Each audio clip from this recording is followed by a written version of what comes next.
The rain had started without warning, the kind that soaked through thin clothes in seconds and turned sidewalks into mirrors of gray sky and broken neon. She hugged her backpack tighter as she hurried across the parking lot, shoes splashing through shallow puddles, mind racing with everything she still had to do before midnight. Tuition was due in a week. Rent was already late. Her phone buzzed with another reminder she didn't need to see to feel the weight of it pressing against her chest. She had just finished a double shift at the cafe near campus, her feet aching, her smile worn thin from hours of pretending everything was fine. All she wanted was to get home, shower, and collapse into sleep before the next day began its relentless demands. The parking lot was crowded, cars lined up in neat rows that blurred together in the rain and low light. She spotted a dark sedan idling near the edge of the lot. The headlights were on, the door unlocked.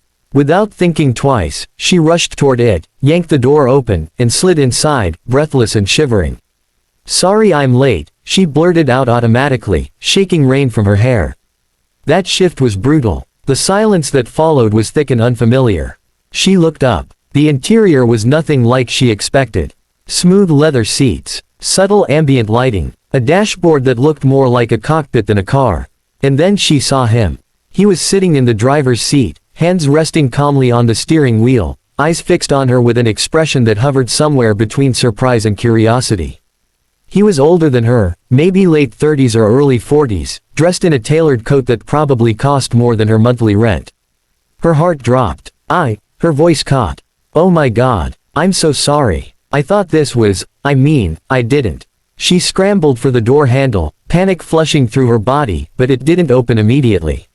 Her hands trembled as she fumbled with it, embarrassment and fear colliding all at once. "Hey," he said gently, not raising his voice. "It's okay. The door locks automatically. Just give it a second."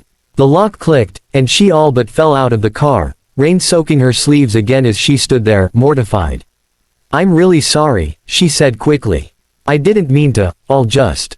She expected him to drive off immediately, maybe shake his head and forget the whole thing.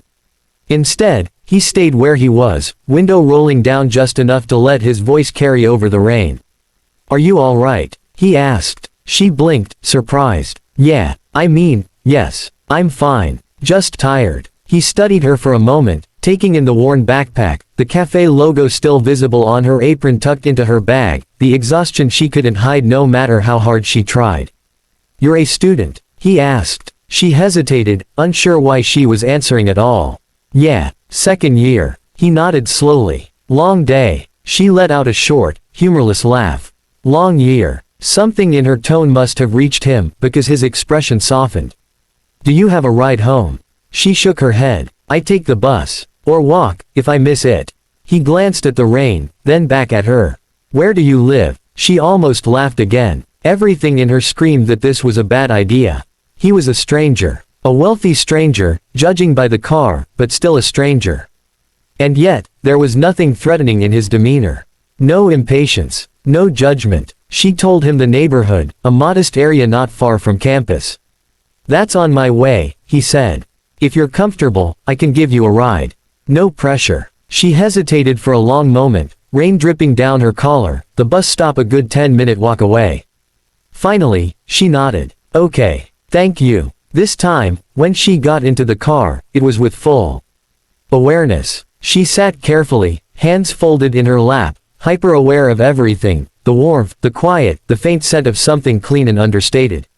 They drove in silence for a few minutes, the rain tapping softly against the windshield. She stared out the window, watching the city lights blur past. "I'm Daniel," he said eventually. She turned slightly.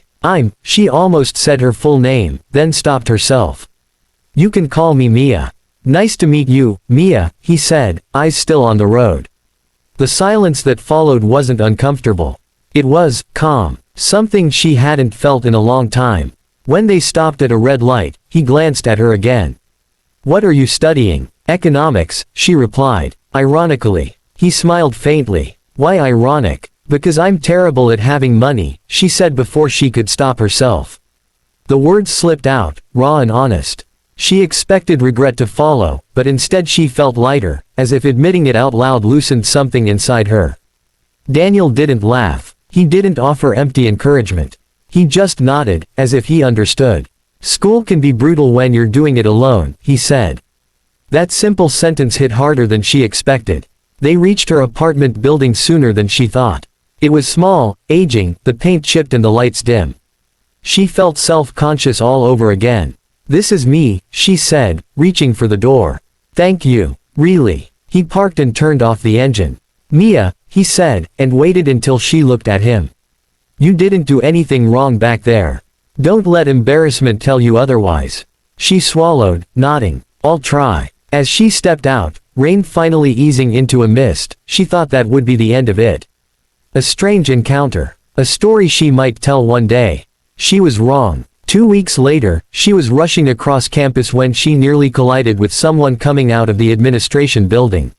Sorry, she said automatically, then froze.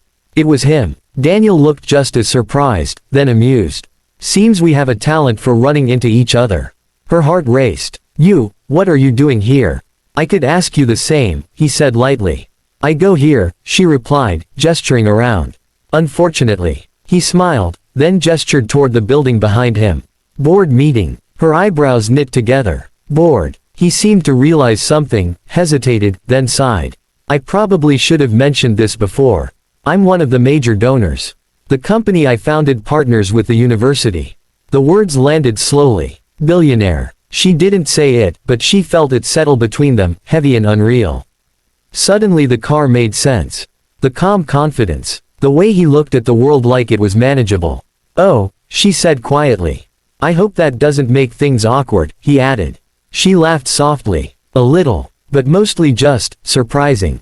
They walked together for a short distance, conversation light, careful. Before they parted, he said, if you ever need anything, academic advice, internships, networking, I'm happy to help. She nodded, not trusting her voice. Days passed. Then weeks. Sometimes she saw him on campus. Sometimes she didn't. Life continued in its relentless way. Classes, work, bills. Until one afternoon, she got an email. Her financial aid appeal had been approved. Fully. She stared at the screen, reading it again and again, tears blurring the words. This wasn't just help. This was freedom. Breathing room. A future that didn't feel like it was constantly slipping away. She didn't know for sure, but she suspected. That evening, she found him sitting alone in a quiet corner of the campus cafe. You did this, she said softly, sitting across from him. He didn't deny it. I made a call. I didn't ask you to. She said, emotions tangled. I know, he replied.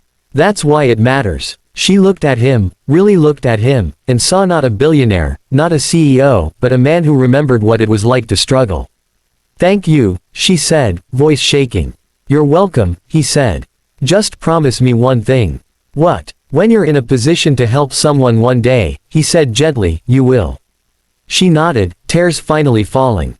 And in that quiet cafe, between two people from entirely different worlds, something shifted.